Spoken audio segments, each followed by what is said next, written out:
আসসালামু আলাইকুম প্রিয় দর্শক, অন্য মঞ্চের আলাপচারিতায় আপনাদের সকলকে আমন্ত্রণ জানাই। সুপ্রিয় সুধী, যে যেখান থেকে দেখছেন সবাইকে অনেক অনেক প্রীতি ও শুভেচ্ছা। বাংলাদেশে সাম্প্রতিক একটা বিষয় নিয়ে খুবই শোরগোল হচ্ছে। সেই শোরগোলটি কি? বিএনপির মহাসচিব মির্জা ফখরুল ইসলাম আলমগীর ভারতের একটি পত্রিকা, যেটাকে বলে আজকাল, সেই পত্রিকাতে একটি সাক্ষাৎকার দিয়েছেন। সেই সাক্ষাৎকারটি যখন জনসমক্ষে প্রকাশিত হয় তখন এটা নিয়ে হৈ হৈ রই রই পড়ে যায়।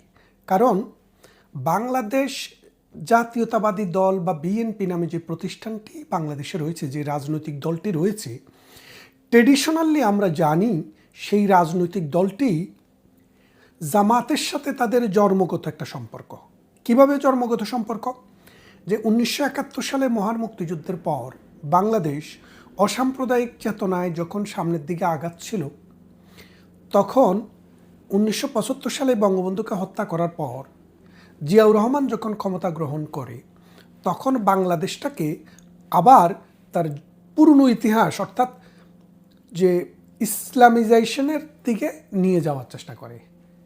যে ইসলামাইজেশন করার যে প্রচেষ্টা, এই প্রচেষ্টার অংশ হিসাবে মুসলিম লীগ, জামাতে ইসলামী এবং অন্যান্য 1971 সালের মুক্তিযুদ্ধ বিরোধী যে শক্তি ছিল তাদেরকে রাজনীতিতে অ্যাকোমোডেট করা হয়। যেমন মনে করেন, আপনারা জানেন যে শাহ আজিজুর রহমান জিয়াউর রহমানের প্রধানমন্ত্রী ছিলেন, কিন্তু ইনি নিজেও 1971 সালের মহান মুক্তিযুদ্ধের বিরুদ্ধে ছিলেন।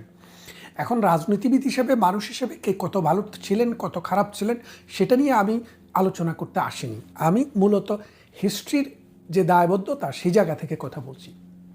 তারপর জামাত ইসলামীকে 1972 সালে যে সংবিধানটি করা হয়, ওই সংবিধানে যে আলোচনা যদি আপনি দেখেন, ওখানে বলা হয়েছিল যে যেহেতু পাকিস্তান একটি ধর্মভিত্তিক রাষ্ট্র ছিল, সেই ধর্মভিত্তিক রাষ্ট্রের বেশিরভাগ মুসলমান বসবাস করত পূর্ব পাকিস্তানে, অর্থাৎ 54% মুসলমান বসবাস করত পূর্ব পাকিস্তানে, আর পশ্চিম পাকিস্তানে মাত্র 56% বসবাস করত পূর্ব পাকিস্তানে, আর 44% বসবাস করত পশ্চিম পাকিস্তানে। সেই বেশিরভাগ মুসলমানের দেশকে, অঞ্চলকে যেইভাবে পাকিস্তানি মুসলমান শাসকেরা অবজ্ঞা করেছে, নির্যাতন করেছে, নিপীড়ন করেছে, বঞ্চিত করেছে, তারই ধারাবাহিকতায় 1971 সালের মহান মুক্তিযুদ্ধ। সেই মহান মুক্তিযুদ্ধে আমরা জয়লাভ করি। জয়লাভ করার পর আমরা শিখি, আমাদের রাজনীতিবিদরা প্রথম শিক্ষা লাভ করে যে অসাম্প্রদায়িক চেতনায় দেশ হতে হবে, ধর্ম যার যার, রাষ্ট্র সবার। সেই ভাবনা থেকেই অসাম্প্রদায়িক চেতনায় একটি রাষ্ট্রের সংবিধানে একটি স্তম্ভ করা হয়। সেই স্তম্ভটির নাম ছিল ধর্ম নিরপেক্ষতা, অর্থাৎ রাষ্ট্র কোনো ধর্মের পক্ষে থাকবে না, রাষ্ট্র থাকবে জনগণের পক্ষে। জনগণ তার ইচ্ছামতো ধর্ম প্রচার করবে, ধর্ম পালন করবে, এবং যেই ধর্মে ইচ্ছা সেই ধর্মে তারা দীক্ষিত হবে। এটা ছিল আমাদের মহান মুক্তিযুদ্ধের পর একটি বড় স্তম্ভ। জিয়াউর রহমান আসার পর আস্তে আস্তে সেখান থেকে আমরা সরে যেতে থাকি জামাতে, এবং ওই সংবিধানেই ধর্মীয় রাজনীতিকে, অর্থাৎ ধর্মভিত্তিক কোনো রাজনৈতিক সংগঠনকে বাংলাদেশে নিষিদ্ধ করা হয়।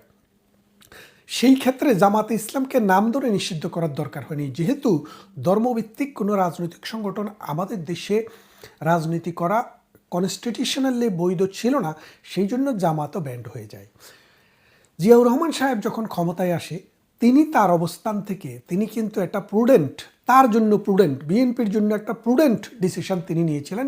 সেটা হলো জামাতে ইসলামী সহ 1971 সালে মুক্তিযুদ্ধ বিরোধী এবং ধর্মাশ্রয়ী, সাম্প্রদায়িক, পাকিস্তানপন্থী এবং ভারত বিরোধী যে শক্তি আছে, এই শক্তিটার ন্যারেটিভটাকে তিনি সমাজে দাঁড়াতে দিলেন, এবং সেই শক্তির উপরে ভিত্তি করেই তিনি বিএনপি নামক একটি রাজনৈতিক দল করলেন, এবং সেই দলটি বাংলাদেশ 6 বছর শাসন করল, তিনি মৃত্যুর আগ পর্যন্ত। তারপরে সাত্তার সাহেবও কয়েকদিন করেছেন, সেটা আর দাতব্যের মধ্যে পড়ে না। তো সেই জন্য জামাতে ইসলামীর সাথে বিএনপির একটা ঘনিষ্ঠ সম্পর্ক। এরপর জিয়াউর রহমান সাহেবের মৃত্যুর পর 1991 সালে বিএনপি আবার গণতান্ত্রিক নির্বাচনে, বিশুদ্ধ নির্বাচনে বাংলাদেশের মানুষের মনোনীত রাজনৈতিক দল হিসেবে রাষ্ট্র পরিচালনা করেছেন। কিন্তু একটা হিসাব দেখেন, সে 1991 সালের নির্বাচনের পর বিএনপি 151টি আসন পায়নি। তখন জামাতে ইসলামী যে 17টি আসন পেয়েছিল, তারা এই বিএনপিকে সমর্থন করে এবং বিএনপি সরকার গঠন করে। হিস্ট্রিক্যাল ব্যাকগ্রাউন্ডটা কেন বলছি আমার আলোচনায় সেটা আমি পরিষ্কার করব। তারপরে আসেন 2001 সাল। 2001 সালে বিএনপি আবারও ক্ষমতায় আসে 4 দলীয় জোট হিসেবে। সেখানে জামাত ছিল বিএনপির সবচেয়ে বড় শরিক দল এবং জামাতে ইসলামী থেকে 2 জনকে রাষ্ট্রীয় ক্ষমতায় মন্ত্রী পদমর্যাদা নেওয়া হয়। একজন হলো মতিউর রহমান নিজামী, আরেকজন হলো আলী হাসান মুজাহিদ।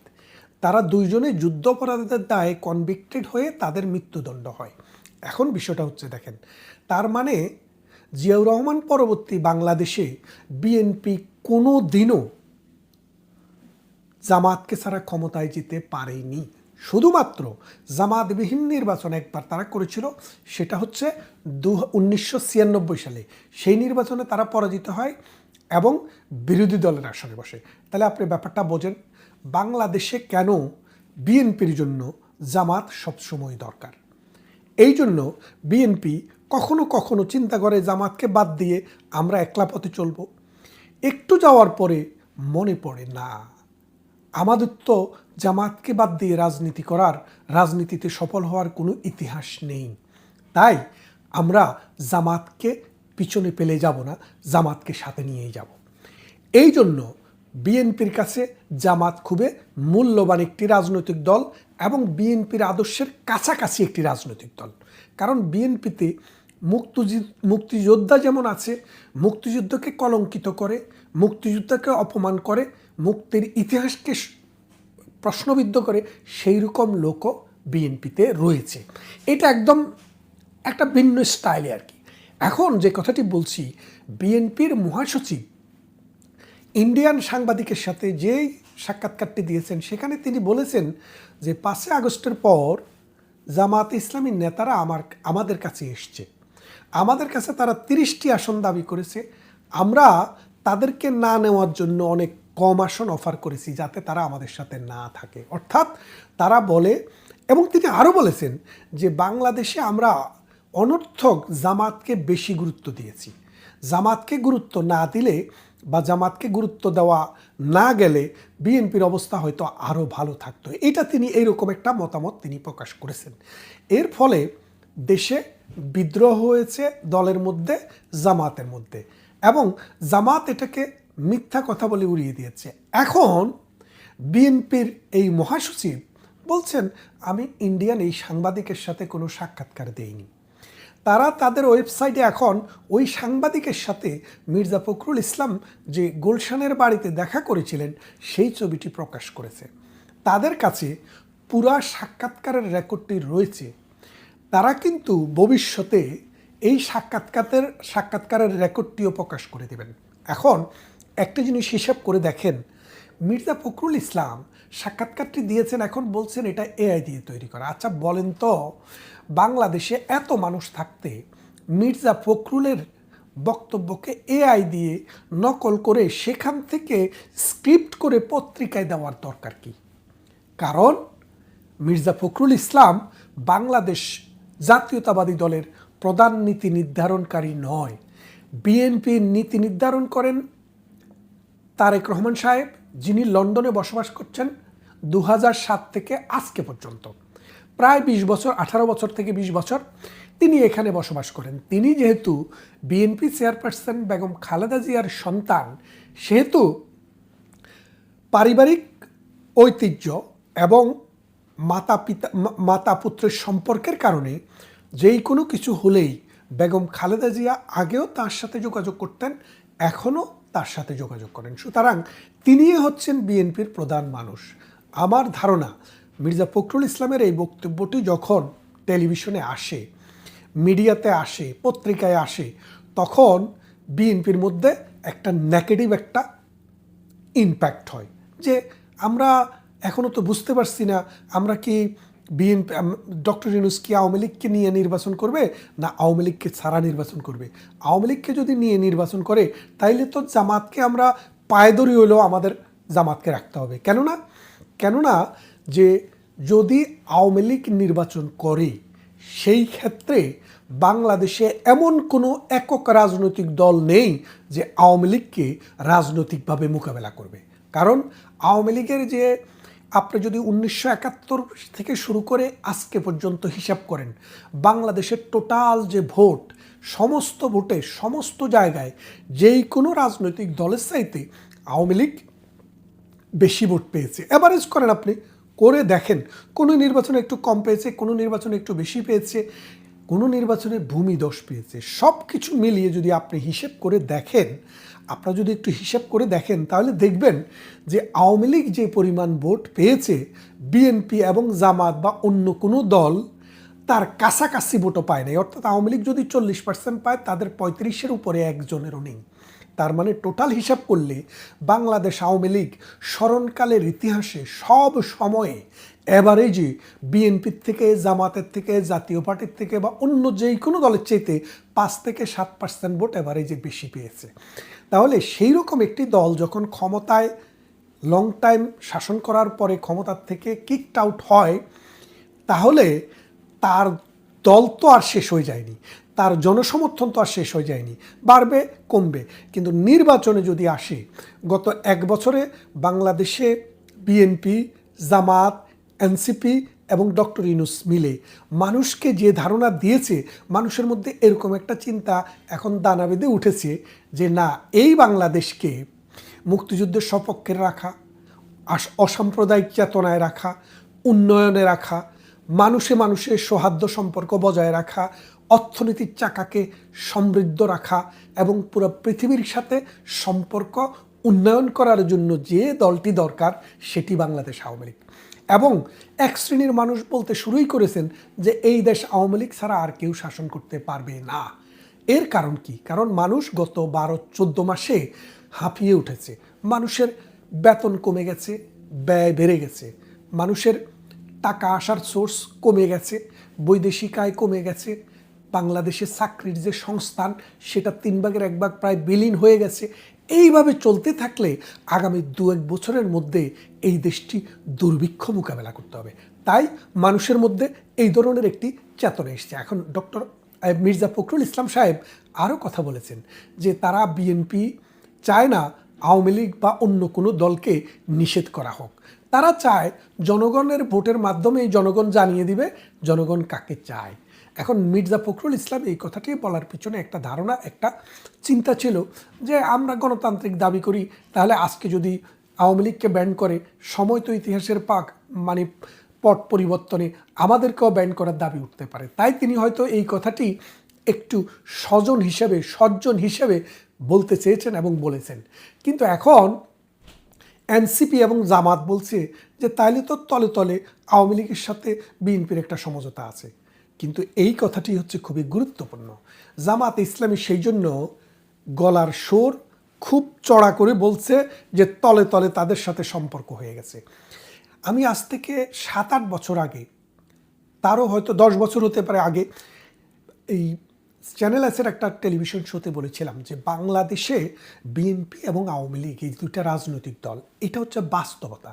এই দুটি রাজনৈতিক দলের মধ্যে যদি কোনো একটা ডায়ালগ না হয়, কোনো একটা সমঝোতা না হয়, রাজনৈতিক বোঝাপড়া না হয়, বাংলাদেশের রাজনৈতিক সংস্কৃতি আরও 50 বছরেও সুষ্ঠু ধারায় ফিরবে না। এবং বাংলাদেশে যে পলিটিক্যাল স্টাবিলিটি, এই স্টাবিলিটি আসবে না। কেন আসবে না? দেখেন যে বিএনপি, আওয়ামী লীগ পালাক্রমে রাষ্ট্র পরিচালনা করেছে। বিএনপির একটা বিশাল জনগোষ্ঠীর সমর্থন আছে, আওয়ামী লীগের একটা বিশাল জনগোষ্ঠীর সমর্থন আছে। এখন আওয়ামী লীগ একটি দল, বিএনপি একটি দল, দেশ তো আমাদের সকলের। এই দেশের সাথে, এই জাতির সাথে, এই মানুষের সাথে বিএনপি এবং আওয়ামী লীগের মধ্যে যদি একটা সুষ্ঠু বোঝাপড়া না হয়, কারণ ধর্মীয় চিন্তা বলেন, আর অসাম্প্রদায়িক চেতনা বলেন, সাংস্কৃতিক বলেন, রাজনৈতিক বলেন, আর হিস্ট্রিক্যাল লেগাসি বলেন, এই দেশে সবাই কিন্তু এই দেশের মানুষের মধ্যে, এবং জামাতেরও একটা বড় অংশ আছে যাদের অনেকে বিএনপিকে প্রচ্ছন্নতভাবে সমর্থন করে। এর ফলে হয়েছে কি যে বিএনপি এবং জাতীয় আওয়ামী লীগের মধ্যে যদি একটা সমঝোতা হয়, সমঝোতা একসাথে নির্বাচন করব সেটা না, যে বাংলাদেশের সাথে আমরা এই দুটি দল একটা কনভেনশন করি, এই কনভেনশনে যদি দেশ, জাতি এবং মানুষের ভবিষ্যতের কথা চিন্তা করে যদি একটা কনভেনশন যদি এই দুইটা দল করতে পারে, এই দুইটা দলের মধ্যে যদি সম্পর্ক ঘনিষ্ঠ হয়, এই দুইটা দল যদি একটা দলকে আরেকটা দল যদি শত্রু মনে না করে, তাহলে কিন্তু এই দেশটা এগিয়ে যেতে পারে। কিন্তু এই বিষয়টা হওয়াটা অনেক কঠিন। কেন কঠিন? আমরা ৭৫কে জানি, বিএনপি ৭৫কে গ্লোরিফাই করে। আমরা নভেম্বরকে জানি, ৪ঠা নভেম্বর বিএনপি গ্লোরিফাই করে। এবং ২০২১ সালের গ্রেনেড হামলাকে জানি, যেটাকে বিএনপি শেখ হাসিনার বেনেটিভ ব্যাগ থেকে ফুটেছে বলে দাবি করে। এরপরে আরও ঘটনা ছোট ছোট আছে, কিন্তু এই বড় দাগে যে ঘটনাগুলো বললাম, এই ঘটনাগুলো দুইটা দলের মধ্যে একটা অবিশ্বাসের সৃষ্টি করেছে। এই অবিশ্বাস দূর করে যদি রিয়েলিটিকে মেনে নিয়ে, জনগণকে মেনে নিয়ে এই দুইটা দলের মধ্যে যদি একটা ঐক্য হয়, একটা সমঝোতা হয়, একটা আলাপ আলোচনার ভিত্তিতে রাষ্ট্রকে সামনের দিকে এগিয়ে নেওয়ার যদি একটা কনভেনশন হয়, তাহলে এই দেশের মুক্তি, এই দেশের মানুষের উন্নতি, বহির্বিশ্বে এই দেশের ভাবমূর্তি উন্নয়ন এবং সর্বোপরি এই দেশটিকে মধ্য আয়ের দেশ থেকে একটি উন্নত দেশের দিকে নিয়ে যাওয়া সম্ভব। তা না হলে আমরা যে অন্ধকারে আছি, যে তিমিরে আছি, নির্বাচন হোক, যে যাই হোক, সেই তিমিরে আমরা থেকে যাব এবং এই দেশ এবং জাতি মুক্তি পাবে না। ভালো থাকবেন। কথা হবে অন্য কোনো ভিডিওতে, অন্য কোনো ইস্যুতে।